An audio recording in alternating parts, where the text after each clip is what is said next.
Bonjour à tous, je suis Ronan Vertel, le CEO de Damas. Et je veux bien la petite zapette si c'est possible. Ah oui, pardon. Merci. Et donc, on voulait vous présenter aujourd'hui ce qu'est la solution Damas à travers des expériences menées dans le groupe BPCE et à la BRED avec la solution. Peut-être en deux, trois mots ce qu'est Damas. Damas, c'est un constructeur d'applications métier, 100% no code. Ça veut dire qu'on va construire. C'est comme une boîte de Lego en fait, où on va assembler ces briques de Lego pour construire des applications qui vont répondre aux besoins des métiers. Et pardon. On a beaucoup parlé de Microsoft aujourd'hui. C'est un peu comme si vous aviez la Power Platform en un seul outil pour gérer la base de données, les automatisations, les workflows et les interfaces utilisateurs. Et tout ça dans un environnement extrêmement sécurisé dont Nicolas va parler. Alors effectivement, la sécurité, c'est dans l'ADN de Damas, depuis le premier jour. Damas est né d'une rencontre avec Ronan en 2011. On est alors dans un projet bancaire où Damas aurait vraiment simplifié les choses. On a alors fini avec des macros Excel le projet, mais là notre objectif il était très clair.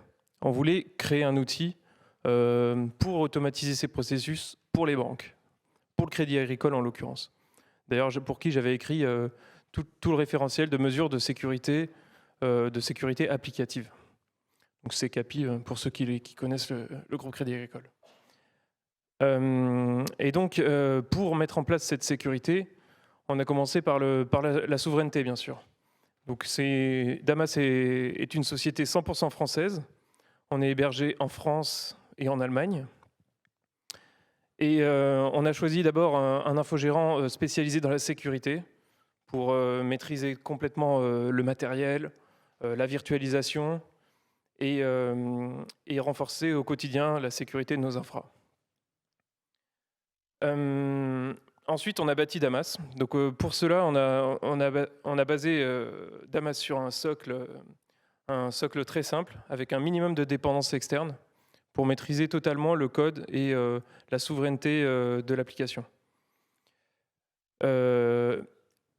Et enfin, il y a vous, vos projets, vos risques que vous allez identifier pour qu'on puisse activer toutes les mesures de sécurité adaptées. Donc tout ce qu'on peut voir sur l'écran sont des mesures qui permettent, par exemple pour le RGPD, de mettre en place de l'anonymisation, des purges, du contrôle de données. Et on a même une IA Damas, donc souveraine, qui peut renforcer ces contrôles de données. Donc voilà, la sécurité se construit progressivement au quotidien chez Damas. Et c'est en maîtrisant tous ces petits détails qu'on vous offre une plateforme fiable et sécurisée. Et donc, on voulait vous faire partager un premier retour d'expérience sur cette solution Damas avec le projet Passerelle qui a été construit chez BPCE. Et Marc va vous parler de ce projet. Bonjour à tous, Marc Bollet, je suis PO du projet Passerelle donc pour le compte de BPCE SI, donc un outil qui est développé et déployé dans 13 banques populaires.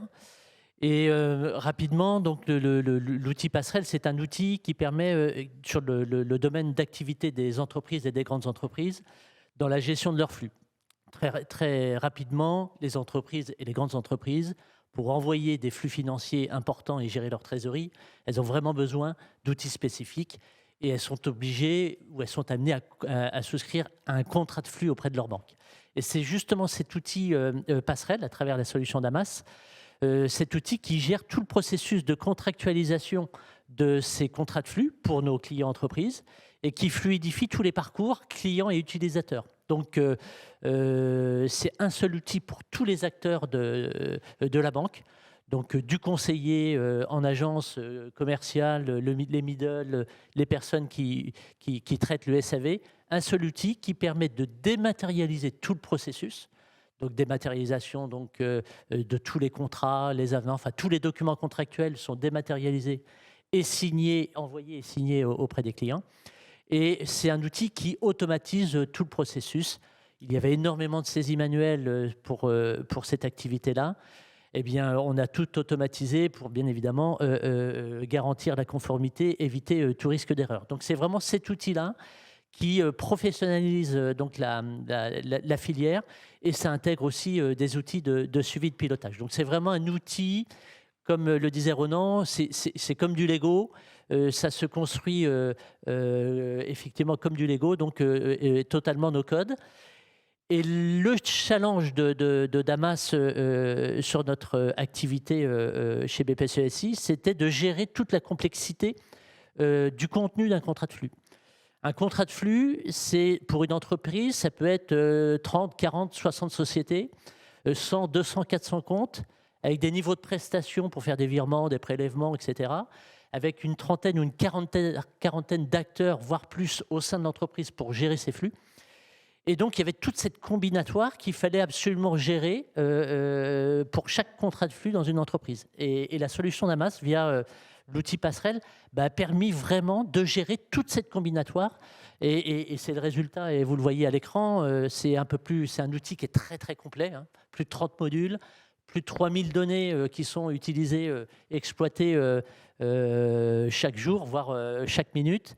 Il y a plus de 145 liaisons entre tous ces modules. Hein, et essayez d'imaginer un peu des graphiques avec des schémas dans tous les sens. Et puis, il y a quasiment 240 étapes de workflow. Donc, c'est vraiment un outil très complet pour une activité particulièrement complexe. Et du coup, l'intégration au système d'information de ce projet Passerelle, est-ce que tu peux nous en parler ? Alors oui, effectivement, c'était d'ailleurs à la fois une exigence du groupe, c'est on utilise une solution, mais on souhaite que la donnée soit puisée depuis notre système d'information. On a parlé énormément de données aujourd'hui, fiables, conformes, etc. Donc c'était à la fois une exigence du groupe BPCE-SI, c'est récupérons la donnée qui est fiable et vérifiée à des fins donc, de gestion des contrats de flux. Et puis l'outil aussi, via la solution Damas, permet d'échanger ou d'envoyer des informations à notre système d'information. L'envoi des documents signés sont archivés automatiquement. Les contrats de flux qui collectent toutes les données sont paramétrés automatiquement dans le système d'information. Et il y a aussi toute une série de comptes rendus de traitement entre l'outil et le SI tout au long de ce parcours. Donc beaucoup d'interconnexions entre nos deux environnements. Et du coup, pour parler de gouvernance, que c'est important de parler du terme de gouvernance pour ce projet en particulier ? Alors c'est vrai que c'est un outil c'est un outil IT effectivement qui est relativement important, en tout cas pour le groupe. Hein, ça mobilise quand même beaucoup d'acteurs au sein de la banque. Et on avait en plus cette difficulté ou cette opportunité de faire travailler 3 environnements différents, 3 populations différentes. Les équipes BPCE-SI, équipes informatiques, hein, nous sommes quand même relativement nombreux.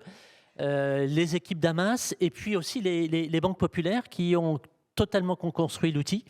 Donc il a fallu finalement créer justement ces synergies entre ces 3 populations au travers différents comités, bien évidemment, des moments dédiés pour pouvoir suivre et piloter et faire en sorte que tout le monde travaille vraiment parfaitement bien ensemble. Et en apprenant l'un de l'autre, BPCE-SI a beaucoup appris de l'agilité de la solution Damas et des équipes. Et Damas a aussi beaucoup appris de l'expérience d'un gros groupe tel que BPCE-SI. Donc tout le monde est content et c'est surtout le client et les banques populaires qui en profitent. Tu disais qu'on avait beaucoup appris de BPCE et effectivement pour gérer ce projet Passerelle qui était d'une complexité assez forte par rapport à ce qu'on avait l'habitude de faire pour un certain nombre de clients. On a relevé plusieurs défis. Le premier défi, c'est de se dire ce passage à l'échelle, de gérer plus de 3000 données dans 30 modules hyper connectés, etc. C'était quelque chose qu'on n'aurait peut-être pas, sur lequel on ne serait peut-être pas allé d'office. Mais comme on a commencé par un premier projet avec un périmètre réduit sur une banque, puis un deuxième projet un peu plus large et un troisième projet avant que BPCE s'empare de ce projet-là pour l'ensemble des 13 banques populaires, ça nous a permis de valider au fur et à mesure le modèle et de se rassurer en disant oui, on est capable de traiter ce type de sujet très complexe en 100% no code, sans une seule ligne de code, on est capable d'adresser ce type de complexité. Et ça nous a aussi permis, ce passage à l'échelle, de vérifier que notre solution restait maintenable en augmentant sa complexité. Parce que par rapport à des solutions, on voit beaucoup dans l'univers du low-code, no-code, des freelances, on en parlait tout à l'heure, qui sont dans ce domaine-là, qui maîtrisent beaucoup d'outils de cet univers-là et qui vont assembler un bout de Make, un bout de Glide, un bout de plein de petits outils, alors petits, c'est pas péjoratif, mais des outils assez verticaux qui vont être assemblés pour répondre à une solution. Et plus on va assembler d'outils, plus on va créer d'interfaces, plus on va rajouter de données et de complexité, moins ça va devenir maintenable. Et donc les solutions assemblées ne vont pas tenir la charge de projets extrêmement complexes et en tout cas vont se casser la gueule dès qu'on va vouloir maintenir et faire évoluer ces outils. Et ensuite, on peut avoir des solutions intégrées plus ou moins bien fichues, et le plus ou moins bien fichu, c'est à chacun de s'en rendre compte, de tester et de valider les outils et leur côté scalable en termes de complexité. Et c'est ce que j'appelle moi l'hypercohérence de Damas, c'est-à-dire des concepts extrêmement réduits en nombre et poussés. En fait, on n'a pas des menus à droite, à gauche, en haut, en bas. Quand on construit quelque chose avec Damas, c'est avec une solution.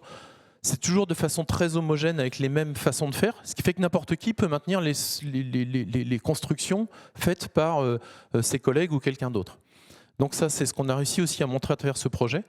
Et puis, ça nous a permis aussi de passer dans nos retranchements, il faut que j'accélère, sur le versionning, c'est-à-dire, comme on a 13 banques populaires qui utilisent le même logiciel, on a dû mettre en place des outils pour gérer du versionning, des environnements dev recettes et du déploiement automatisé. Et peut-être parler au témoignage de la Bred, justement, avec et on va passer à la Bred, et une expérience à l'opposé de ce qu'on vient de voir de sujets complexes, une expérience Citizen Dev. Alors nous aussi, je vais me présenter, donc Alexandre Dupont-Vernon, je suis en charge du Bred Studio, c'est le lab d'innovation de la Bred.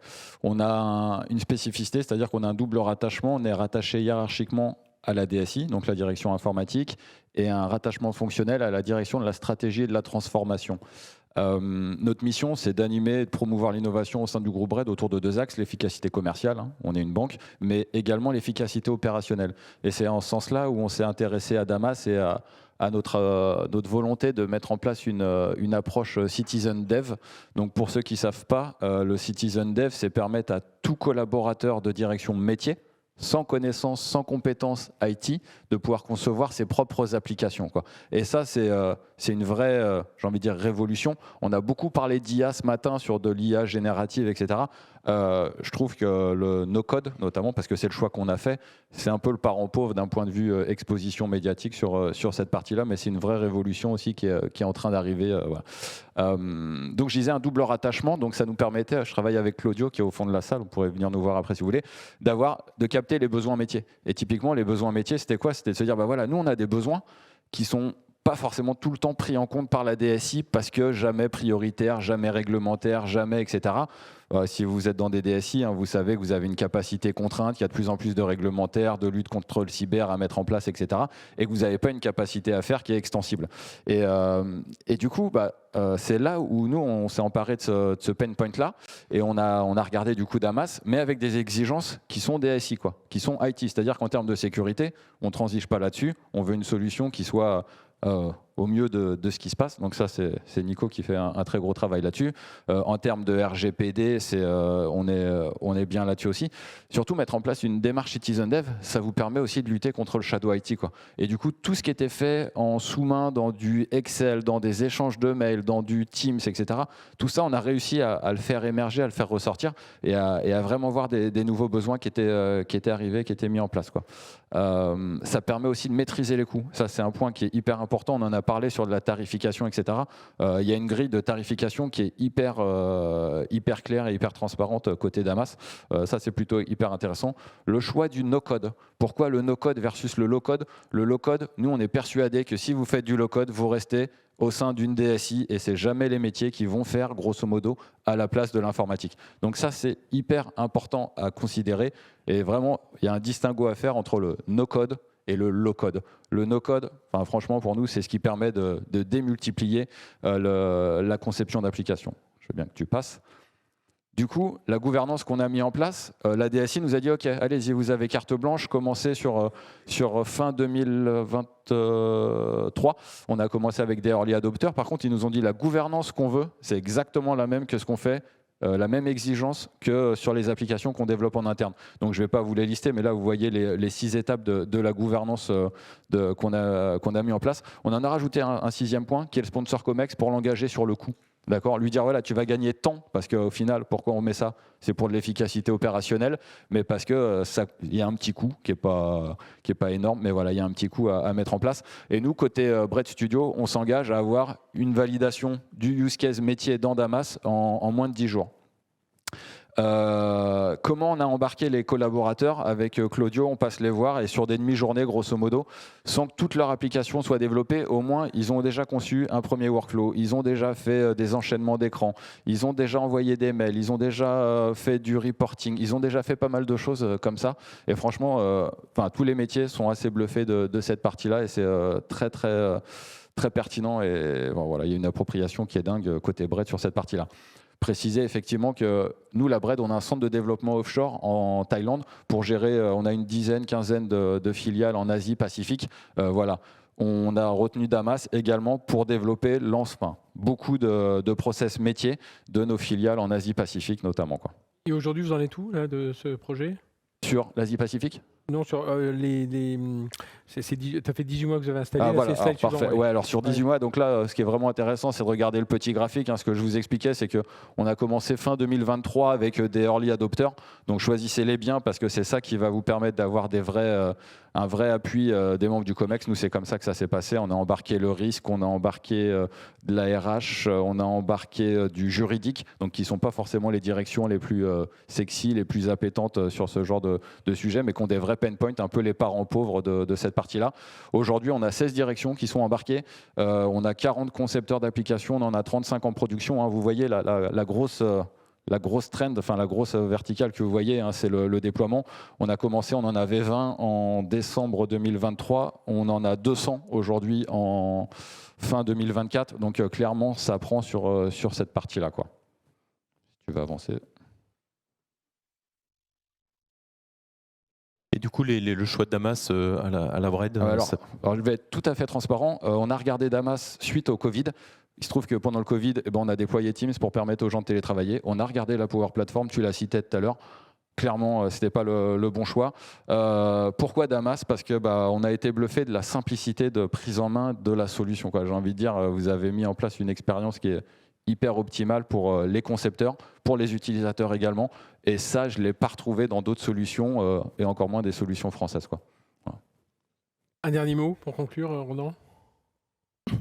Pour conclure, effectivement, ce qu'on voulait montrer aujourd'hui, c'est la capacité d'une même plateforme à adresser des besoins très diversifiés. On a vu une verticale métier extrêmement complexe, on a vu une expérience Citizen Dev à la Bread, on a aussi d'autres centres de compétences chez BPCE pour faire des applications. On fait de la co-construction, ça marche extrêmement bien en direct avec les métiers. Et pour pas que vous ayez l'impression qu'on n'est que le groupe BPCE en tant que client. Non, c'est pas une filiale du groupe. C'est pas une filiale du groupe, on vous a mis quelques références clients. Très bien, mais merci. Merci à tous les quatre. Vraiment, on peut les applaudir pour cette démonstration.